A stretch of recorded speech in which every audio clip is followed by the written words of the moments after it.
மிதுன லக்னத்துல பிறந்த ஒரு ஜாதகர் சுக்கிரனால் எப்பொழுது செல்வத்தை அனுபவிக்கிறார்.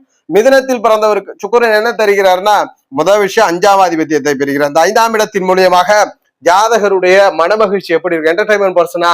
அது போல பொதுவாகவே மிதுன லக்னக்காரர் சுக்கிரன் கொஞ்சம் வலுத்திருந்தாலுமே ரொம்ப மகிழ்ச்சியான மனுஷன். எவ்வளவு வாழ்க்கையில துன்பம் வந்தாலும் அடுத்த கட்டத்திற்கு பயணப்படக்கூடிய மன வலிமை கொண்ட ஒரு ஜாதகரா இருக்கும். இப்படிப்பட்ட இந்த சுக்கிரன் 5ஆம் இடத்திற்கு ஆதிபத்தியம் குழந்தைய இருக்கும், எதிர்காலத்தெல்லாம் குறிக்கிறது.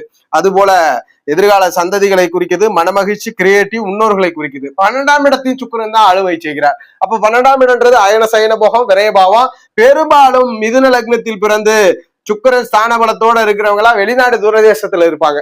எங்க பிறந்தாங்களோ வேறு இடத்துல சென்று அங்க செல்வங்கள் சொத்துக்களை சேர்த்து மகிழ்விப்பார்கள். 12ஆம் இடத்தை பெறுவதனால வசதியான பொருட்களை இந்த சுக்கிரன் தான் கொடுக்கணும். எப்ப கிடைக்குது? ஆதிபத்திய ரீதியில எப்பொழுதுமே இந்த சுக்கிரன் முரண்பாடு என்றாலும் கூட, குருக்கு முரண்பாடு என்றாலும் மிதுனத்தில் பிறந்தவருக்கு குருவோடு ஸ்தான பலத்தை பெறும் பொழுது அதீதமாக நல்ல பலனை செய்கிறார்.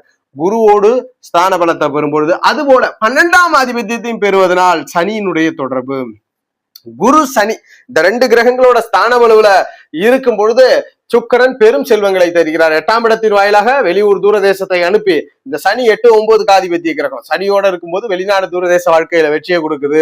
குருவோடு இருக்கும் பொழுது வாழ்க்கை துணை அல்லது பிசினஸ் பார்ட்னரால பெரும் ஆதாயம் கிடைக்கிறது, பணம் சம்பாதிக்கிறார், செல்வங்களை சம்பாதிக்கிறார். அப்ப சுக்கிரன் குரு சனி தொடர்புகளோடு ஸ்தான பலத்துல இருக்குன்னா கண்டிப்பா சுக்கிரன் பெரும் செல்வங்களை மிதுன